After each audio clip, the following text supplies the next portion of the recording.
Lilian Xia grew up in Shanghai, China, a region that has been the commercial hub of tea export for centuries. In China, tea artists are certified by local government officials who test their competency.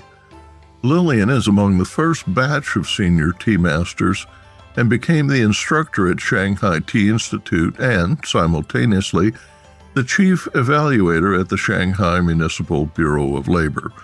She helped compile the textbook Senior Tea Artist and lectures widely. She and her staff in Canada offer a 7-level curriculum for adults and teens.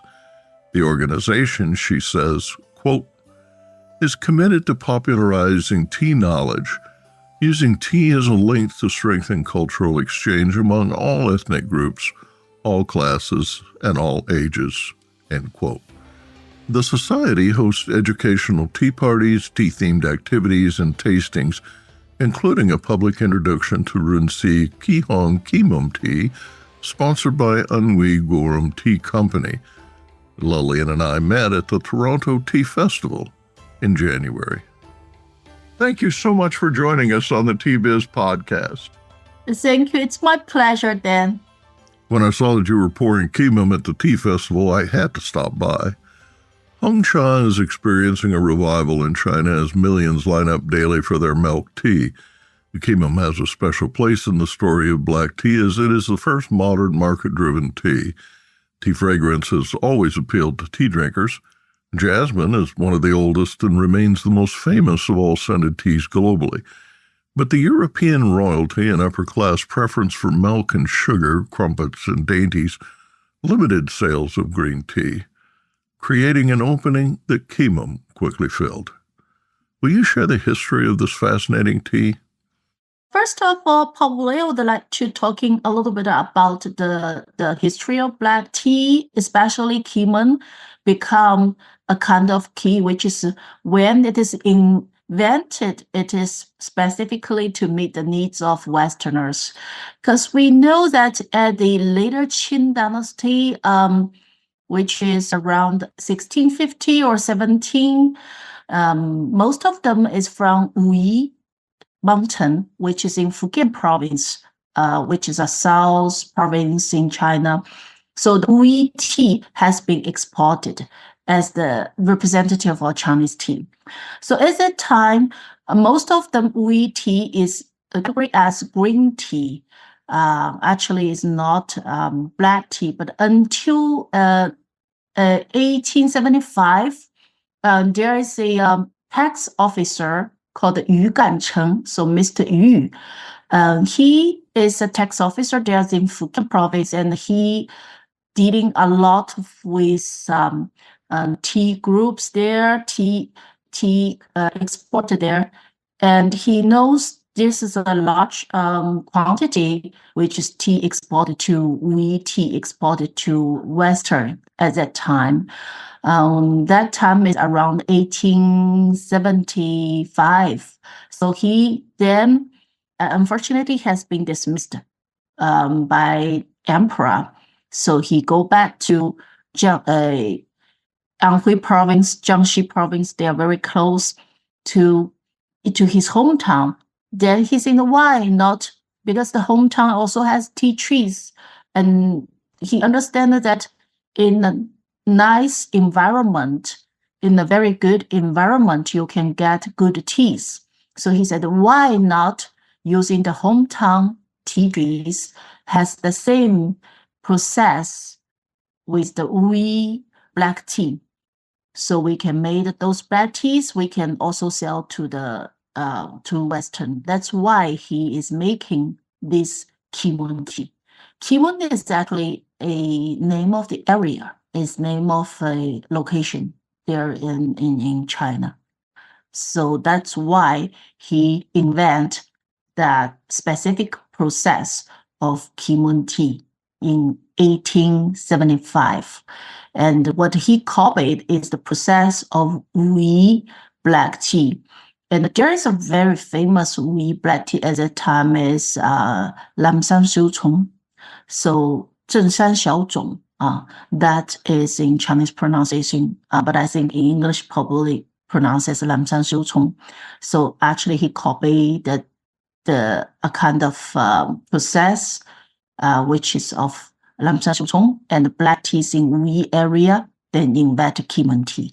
He really understands what the needs of the Western people, such as like you see the Keemun black teas, they are not as hoopies as Kung Fu black teas. Nowadays you see most of China black teas is like a hoopies, but back to that time, and you can see even now the Keemun black tea has been cutting. It's not a whole piece when one of the procedure is cutting. So that brings the Keemun tea a stronger taste. The strong trade between China and the UK that dated to 1664 and in a rocky period beginning in 1839 through 1842, as the first gardens were planted in Assam and Darjeeling, and again in 1856 and 60, when victory in the Second Opium War gave Western powers unfettered access to Chinese products. Keemun marketers understood that winning competitions in the West and celebrity endorsements by royalty would appeal to Europeans and tea drinkers in North America. He was quite familiar with the tea growers and the tea importers from Western in Fujian province in Fuzhou City. So he actually contacted them and to sell those tea to Western. Then he keep on to marketing this because the Keemun black tea, when the period of Keemun black tea, actually there's already got the Indian black teas and Sri Lanka black teas. So what he did is the Keemun black tea actually is more actively to looking for the international market or world market. So they join, one of the cases, they joined the competition in 1915 in Panama International Exposition. And in that exposition, Keemun black tea was competed with Indian black teas and the Sri Lanka black teas, and finally win the gold medal and be the number one, and which is being really renowned by the Westerns, including the British, the Queen and the royal family become the royal afternoon tea menu. And at that time, the Queen and the royal families are giving the Keemun black tea a really good appreciate and give it a name such as the hero of the tea, the best of the fragrance, those names. So which makes Keemun black tea quite famous at that time. Then it has been exported brought to America as well. The tea was so popular that Keemun became the main component in English breakfast blends. In 1879, more than 70% of tea sold in London was from China. By 1900, China's market share at the London tea auction had declined to 10%, but even then the most popular Ceylon and Indian blends of Assam weren't considered complete without at least 10 to 12% Keemun. Early mass-market blends, including Lipton and Twinings, featured African teas to give color. Blenders added Assam tea for astringency. Why was Keemun so popular? Keemun black tea is popular because its characteristics, like for the aroma, very unique aroma, because the aroma is combined with the floral note, the fruity note, and the honey sweet. So it's very special. We would until even now, when we distinguish if this black tea is Keemun black tea or not Keemun black tea, we will looking for the Keemun aroma. So what we call the Keemun aroma. So what is Keemun aroma? That is the combination and the balance of the floral note, fruity note, and the honey sweet. Tea masters undertake a fascinating process to create that aroma. Yes, the process, which is starting from weathering, then rolling, then fermentation, then drying. I mean, those are the uniform process of black tea. But how come we to get out this very unique Keemun aroma? That has been, I think, mainly two reasons.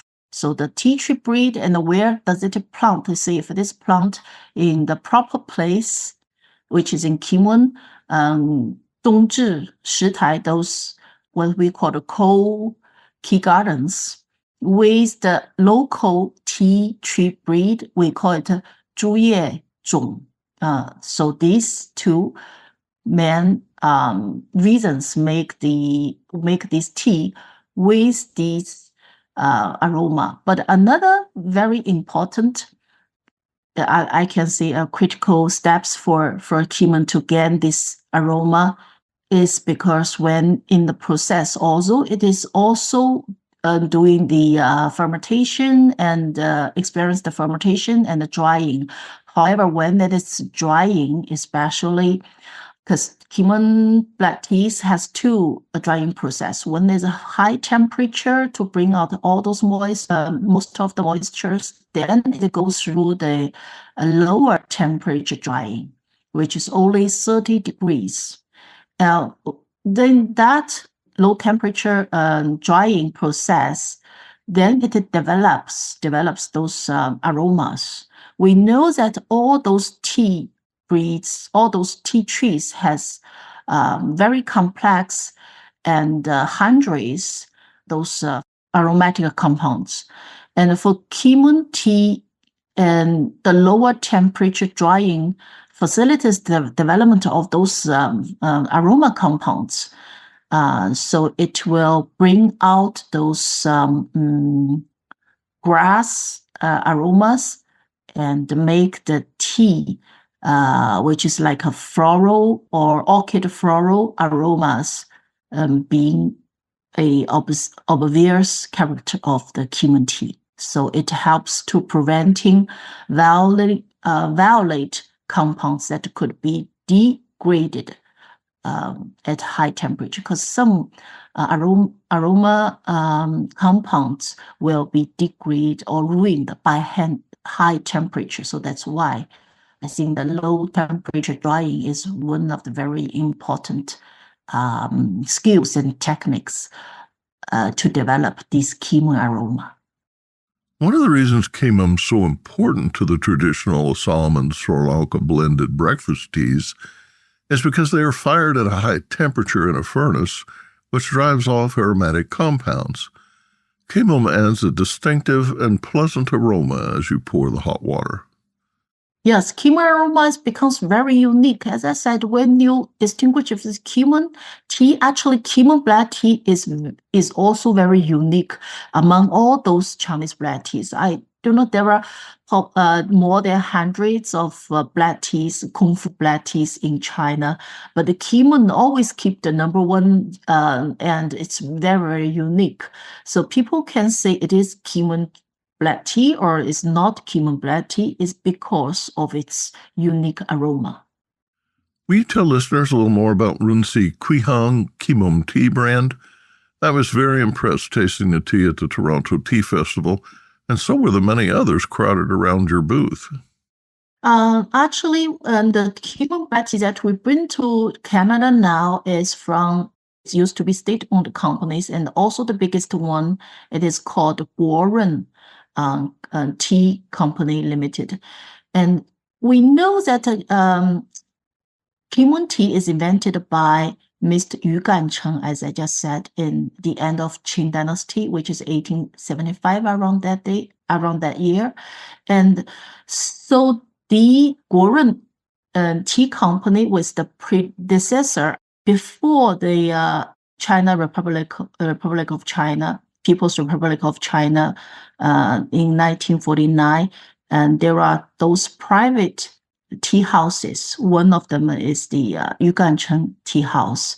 The later on, in 1950, China established those tea factories, which is state-owned tea factories in Guichi and combined and merge those private tea house for set up those new machines, tea machines. Because in the history of Chinese tea, it mainly divided into before the new China, which is People's Republic of China, and after, which is 1949 or after 1949. So before 1949, they are mainly for handmade, private tea house, small to medium scale size, and handmade. But afterwards, after 1949, around the 1950, not only in Anhui, which is the Keemun tea area, but also some other tea factories in China all around, they start to set up the tea factories, like modern tea factories, with machines.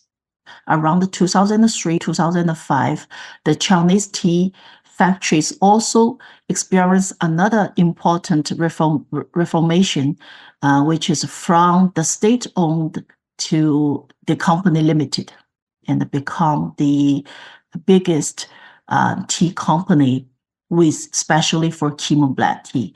So we know that even the factories always producing the diplomatic gift teas for those our diplomatic guests, such as the Prime Minister Lilian Xia from Britain, or the Queen Elizabeth from Britain at that time. So nowadays, Runsi Tea Company is growing as the biggest Keemun black tea company. It has 12 EU certified tea gardens, and also enjoy the title of National Standard Keemun Black Tea Base in China. So as Keemun tea, black tea is frequently chosen as diplomatic gifts. It's also from Runsi Company, Guoren Company. The brand is Runsi. So we know most of the tea, we say the highest grade is premium, but only for Keemun tea, the highest grade is not premium. About that, there is other grade is called gift on top of premium. That's why we have this gift grade, is because Keemun black tea always been chosen as a national diplomatic gift. That's a prestigious role. According to the China Tea Marketing Association, 7,300 metric tons of Keemun tea are produced on 12,600 hectares of land. The tea is primarily for export, generating 5.52 billion won, about 808 million in US dollars annually. Will you explain the role that growers play in this process? In China, most is like farmers will contract their land growing teas to the factory or enterprise. If you want to become the tea manufacturer, the first thing is you're looking for some land and talking with the farmers there and contract with them for long term, 10 years, 20 years, 40 years. And with this contract, then the farmers will pick up the fresh leaves, and all those fresh leaves will belong to the factory, but the farmers still need to pick it, and they get a labor, the money of labor. Besides, they get the contract money. So this is the way in China what they do. Thanks for explaining that. Let's talk about the Institute, the Canada Tea Institute. We created the Canada Tea Institute is established in 2017, and it is a not-for-profit organization. We mainly want to improve the tea culture and the tea education, and also we are trying these days. We are trying to improve the economic development of tea as well. So most of our members are tea professionals and tea enthusiasts. We also have our guiding principle they are traditional spirits of tea masters such as harmony, humble, genuine, and eco. Those are 4 guiding principles of our institute. What we do is we organizing tea-related events and activities, tea master training programs, sometimes study trips. We organize the study trips to China, and hopefully we can organize study trips to other tea growing countries such as Japan or some other countries later on. And also, it's already been 6 years. Yes, 6 years. So we being organized more than, I think, 100 tea-themed events. So a lot of them.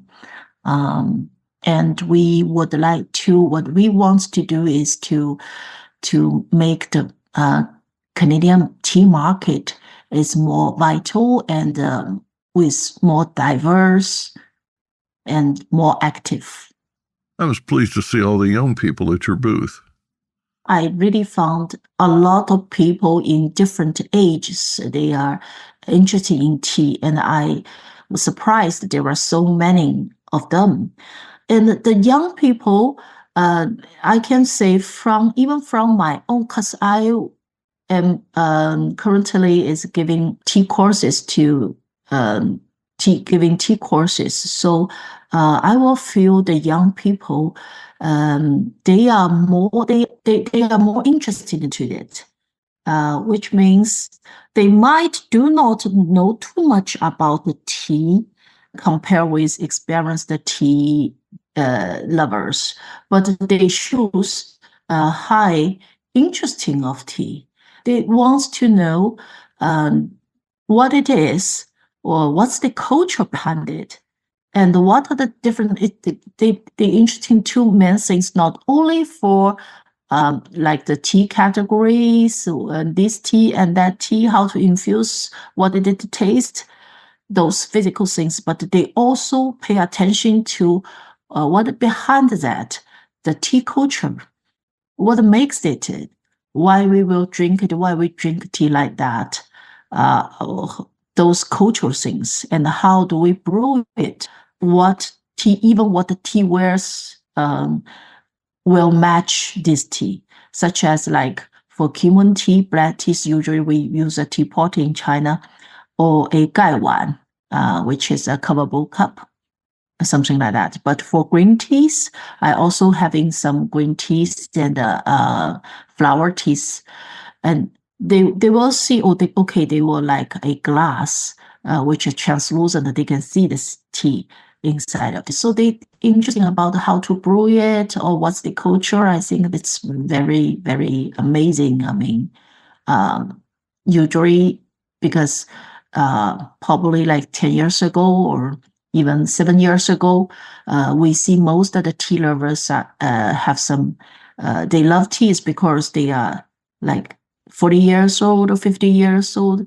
They love teas, but young people, they will like coffee and other Coca-Cola, those drinks, the fast drinks as well. But now I see it maybe is because milk tea, I should say. You see all those bubble teas and milk teas. So tea has been engaged to the young people's life as a kind of drink, as a kind of daily drink. Then from the bubble tea, they will pay attention to this is green tea, this is black tea, this is oolong tea. Then they want seeking for more information of the black teas or different teas, straight teas. Then I think it's good. Yeah.